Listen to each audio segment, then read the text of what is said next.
যে পরিমাণ পরিশোধ করার সামর্থ্য আছে এর চেয়ে বেশি নয়।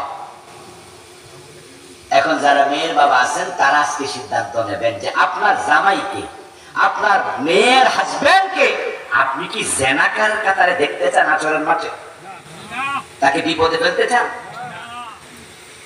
ওই পরিমাণ মোহর নির্ধারণ করুন, যেই পরিমাণ মোহর নির্ধারণ করলে জামাই দিতে পারবে। তাই জামাইকে আপনি ওপেন বলবেন, খোলামেলা বলবেন, বাজান বিয়ের অনুষ্ঠানে বিভিন্ন কথা হয়, বিভিন্ন লেনদেন হয়, সেখানে আপনি ওপেনলি বলবেন এখন মোহর কত দেবেন। ছেলে যদি বলে 50,000, আপনি বেশির চেয়ে বেশি বলতে পারেন আমার বড় মেয়ে 1 লাখ 2 লাখ, আপনি কি আরো একটু বাড়াইতে পারবেন? ছেলে যদি বলে শ্বশুর পক্ষকে এর চেয়ে বেশি দেওয়ার সামর্থ্য আমার নাই, আপনার উচিত তার সামর্থ্যের রাজি হয়ে যাওয়া, তার প্রতি সম্মান দেখায়া বলা দ্যাটস ওকে, আমি রাজি। কি ভাবছেন আপনি মোহর কম হলে বিয়ে ভেঙে যাবে? এটা মিথ্যা ভাবনা।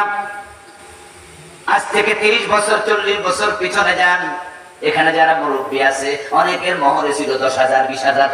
আবার এমন বিয়েও আছে এখানে অনেকে যাদের বিয়ে কাবিন লেখাই হয়।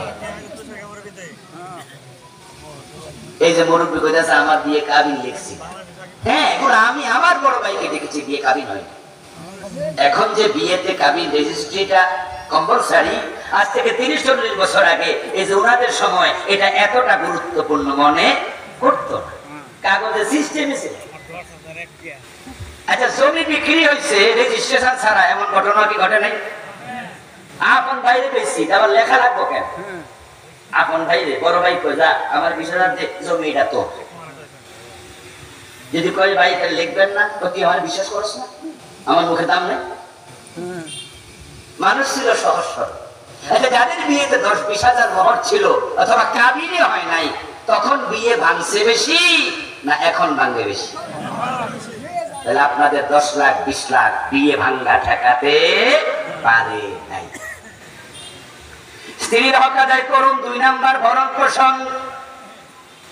স্ত্রীকে তার প্রাপ্য ভরণ পোষণ দেয়া এটা স্ত্রীর অধিকার। এই জন্য আপনারা যারা বউরে খাওয়ান ভাববেন না এটা তার প্রতি করুণা, বরং তাকে খাবার দেয়ার আদায় করা, তাকে ভরণ পোষণ কাপড় চোপড় আপনাকে দেয়া, চিকিৎসার টাকা দেয়া এটা আপনার জন্য ফরজ। যেই স্বামীর বউ পরিপালনের সামর্থ্য নাই, ইসলাম তাকে বিয়ে করার অনুমতি দেয়। ভাববেন না ঘরে কাজের মেয়ে আনছেন। অনেকে তো বউ আইনা মনে করে একটা কাজের মেয়ে হয়েছে। এই জন্য শাশুড়িরা আছে, যেহেতু মহিলা আছে মহিলারাও শুনবে। অনেক মহিলা আছে যারা পুতের বউ বিয়ে করাইয়া শাশুড়ি বিয়ের পরের দিন থেকে ঘরে আর ঢোকে না, সব পুতের বউ কান্দে চাপাই দিচ্ছে, মনে করে একটা কাজের ঝি পাইছে।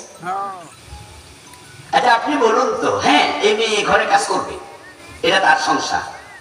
ইসলামে এটা নাই সেটা না, আছে।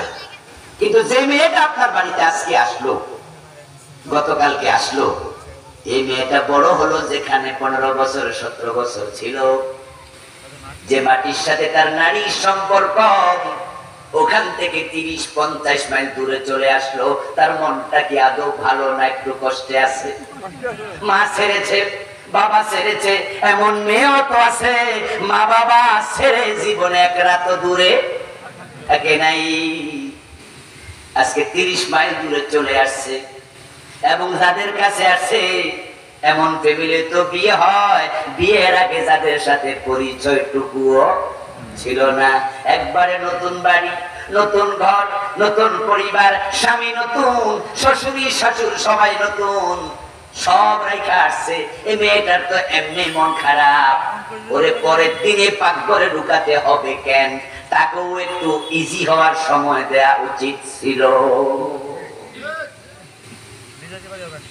মেয়েটা বাসর ঘরে সময় কাটছে স্বামীর সাথে, আর বাসর ঘরে একটু খুনসুটি হয়, স্বামী স্ত্রীর সময় একটু জাগলে জেগে কাটায়, এটাই দুনিয়ার নিয়ম।